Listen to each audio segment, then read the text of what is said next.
भारत का नाम भारत कैसे पड़ा? भारत के इतने सारे नाम क्यों हैं? भारत के नामकरण की क्या है असली कहानी? हेलो, नमस्ते माई करची से कलम तक फैमिली। मैं हूँ रचना और आज भारत को जानो सीरीज की पहली वीडियो है जहां हम जानेंगे भारत के नामकरण की पूरी कहानी। हालांकि इस सवाल को जब आप गूगल पे सर्च करते हैं तो गूगल आपको बताता है कि जब अंग्रेज भारत में आए उस समय हमारे देश को हिंदुस्तान कहा जाता था। ये शब्द बोलने में अंग्रेजों को परेशानी होती थी।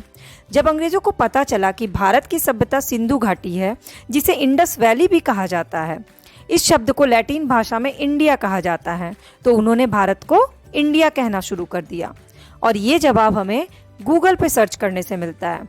दूसरी ओर विकिपीडिया हमें बताता है कि आज़ादी से पहले भारत का नाम क्या था।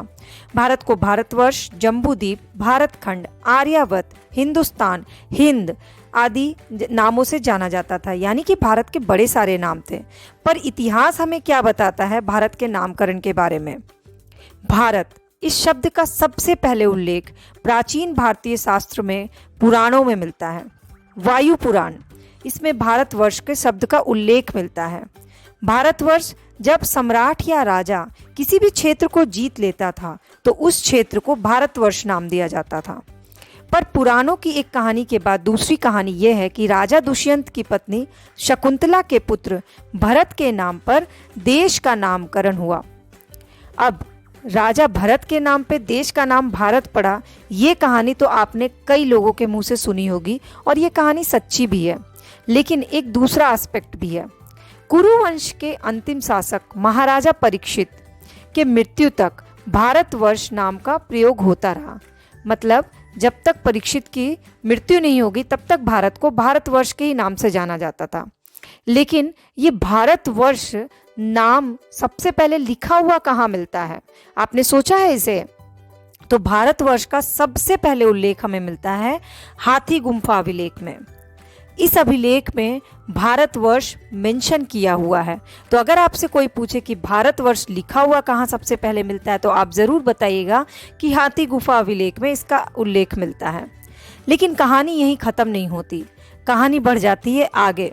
और अब बात आती है हिंदुस्तान या हिंद की, कि भारतवर्ष का नाम हिंदुस्तान या हिंद कैसे पड़ा। तो पर्शिया, जो अभी ईरान है, ईरान के लोग सबसे पहले सिंधु घाटी में प्रवेश किए। ये आपने ज़रूर पढ़ा होगा।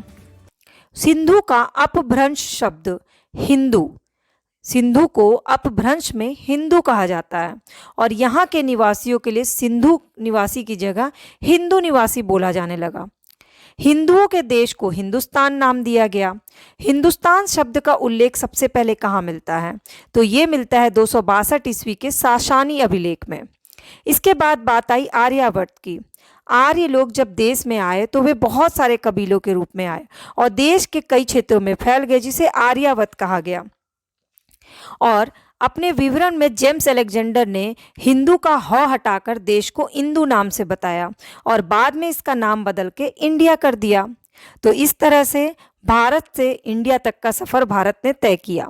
अब आपको अनुच्छेद 1 में अगर आप देखिएगा तो भारत अर्थात इंडिया राज्यों का संघ है, ये साफ साफ कहा गया है। तो अगर आपको ये इन्फॉर्मेशन अच्छी लगी होगी तो प्लीज़ चैनल का सब्सक्राइब बटन रेड दिख रहा है तो उसको क्लिक करके बेल आइकन को प्रेस कर लीजिए ताकि सारी वीडियो अपडेट आपको फ्री ऑफ कॉस्ट मिले और भारत को जानो सीरीज से आप रेगुलर बेसिस पे जुड़े रहें।